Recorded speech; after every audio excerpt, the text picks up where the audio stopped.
Դա հիմա տեղի է ունենում, բայց ես էլի ուզում եմ ձեր ուշադրությունը հրավիրել, որ այդ համատեքստից ոչ միայն կտրված չէ, այլև շատ էական նշանակություն ունի գիտության ֆինանսավորման շուրջ 2.7-2.8 անգամ ֆինանսավորման ավելացումը 2017 թվականի համեմատությամբ, 2021-ից ընդ որում, եւ մենք գիտության ոլորտում 100-ից 300% աշխատավարձերի բարձրացում ենք իրականացրել, գիտության ոլորտը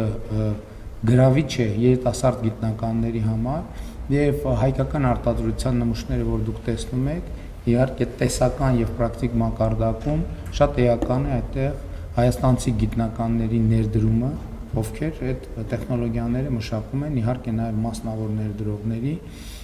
եւ մենք չենք խոսել դրա մասին։ Գիտեք, ես գործարանների բացումների եմ գնացել,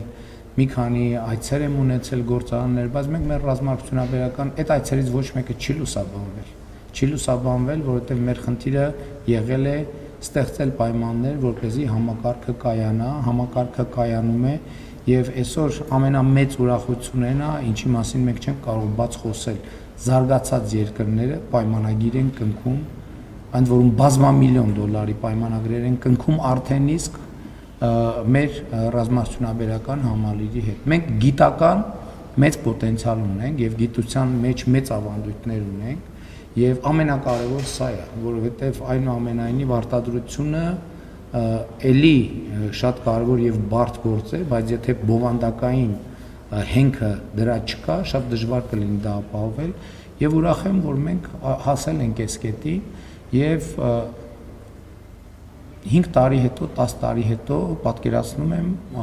ուղիղ այդպիսին, ինչպիսին այսօր, այսինքն բանակի պաշտպանունակությունը շարունակաբար մեծացնող այն տարբերությամբ, որ 5 տարի հետո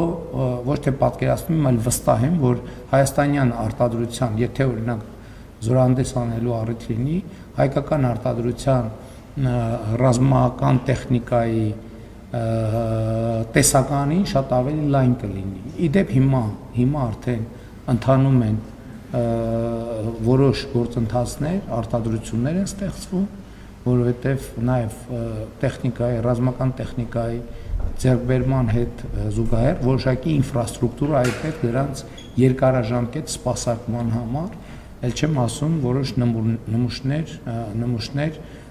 մենք, որոնք այսօր արդեն մշակված են, մենք այսօր ուղղակի չենք ցուցադրել, այդ թվում են պատճառով, որ այնուամենայնիվ զորահանդեսը պետք է ինչ-որ տրամաբանական ժամանակում սահմանափակվի եւ չենք կարող, ասենք, 2 ժամից ավելի մարդկանց հրապարակում արևի տակ պահել։